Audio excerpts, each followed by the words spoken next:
Okay, just two more items left. So the next one, I think, no, three. So the next one is a pencil or a pen. So I don't do a lot of drawing in my when I go painting, but if you're going to paint nature, natural things, often you don't need a pencil so much. But of course, if you're doing animals or people, then a pencil is really, really useful. So for that, I will use a pencil. And sometimes I will use a pencil a little just for a basic outline of a tree, basic outline of a mountain, but I keep it very simple because I think too many, or if you do a detailed pencil drawing, I think it's going to lead to a rigid painting. So that's the problem with doing or using a pencil too much, in my opinion. So I try not to draw too much and to keep it sketchy and simple. But if I'm painting a city scene, then I don't do detailed either, but I'm very careful about where I put the cars, so I need to draw them, and I'm very careful about getting the size right and the direction right and my perspective lines right. That really is important, but I won't do details with a pencil. So I hope that answers the question in a clear way. Now I've gone off normal pencils, and nowadays I use a clutch pencil like this. So this is a German one, and once again, here we go. What's it called? Grafgear. Oh no, it's not German. Maybe it's Japanese. Pentel. So Grafgear 500. I hope you can read that. But I have made a long list in my article with every detail I think that you need. So anyway, Grafgear, Pentel, and this one is 0.9 the lead. So it's thicker than normal because I get very annoyed by them breaking all the time. So this has a very thick lead in it, and it's also 2B. It says B, but it's actually 2B lead. And I find these excellent, really, really excellent. And they feel very, very nice too. I really, really like them a lot. But saying that, I also love using a pen. Yeah, I think pen and watercolor together look very, very good. And also pen doesn't smudge. So when I do sketches that I want to keep, I won't do pencil sketches anymore because over time they're going to smudge, and it really annoys me nowadays. I got really particular about that, but it's the truth. So I like to use pen, and then sometimes I do a few washes over the top, and I think it looks marvelous. And another good thing about using pen rather than pencil is that you just don't care about mistakes. This is so important.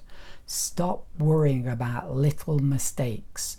Don't care, because over time you'll just get better and better at making the right marks. And once your drawing really starts to take off, those little mistakes, nobody will notice them, or if they do, just doesn't matter. I think I rarely erase any of my pencil marks. Very, very rarely. Sometimes I will, and for that I will use a kneadable putty rubber, or whatever you call it, kneadable eraser. In England we used to say rubber, but now you say eraser. So it's kneadable, it's soft, it's wonderful. I recommend this one because it doesn't damage your paper so much.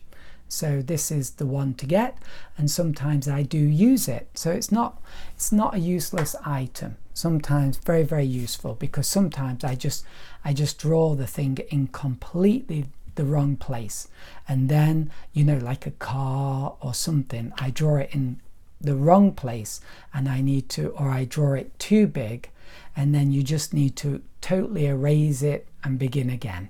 So that happens to me sometimes. Then backpack. So just get a camping backpack. Well, nothing too big, but you know, a fairly large volume backpack that you can put all your materials in. I mean, if you can put them all in a smaller backpack, then do that. The lighter it is, the better. So you really need a backpack. I think that's the best because it's the most comfortable, and also your arms are free, and that's important because when you're walking in the countryside, if you're going up a mountain or down a mountain, there is a chance that you might fall over, and you need your hands free for breaking your fall. I know it sounds like a small thing, but if that happens to you, you'll probably be happy that your arms were free and you could break your fall. So backpack is the best thing. And also you want your arms free for taking a photograph and various other things. So a backpack is the best.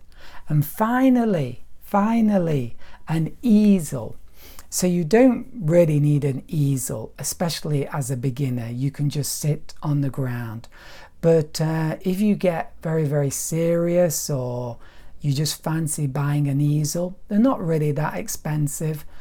Maybe about, I don't know, I think somewhere around about over, what, $60 to $100. Really quite cheap because they last forever. Yeah, they really last a long time. But the most important thing is to get a watercolor easel. So a watercolor easel is one that can tilt. Very important. Oil painting easels normally are just totally vertical. Watercolor painting easels can tilt, and you want to be painting at an angle. So that depends on you. It can be like this, or it can be steeper, or it can be very steep. I wouldn't recommend that, but some people like that. But tilting your paper can be very, very useful. So and anyway, you just need one. Do not paint vertically. Do not paint a watercolor painting vertically. That's just not how you paint watercolors. And you really do need an angle for the water to run down. That's very important because you are often doing a wash, and the wash has to run down, and so that ability of your easel to tilt is very important. So I think I covered everything in this. I'm sorry it's so lengthy, but I hope you find it useful. It's probably better to look at my article because you can automatically scroll down, or automatically it will scroll down, or jump. It will jump to each particular section. So that's super useful. Whoops, that's wrong. No, it won't. Okay, so I hope you found this useful.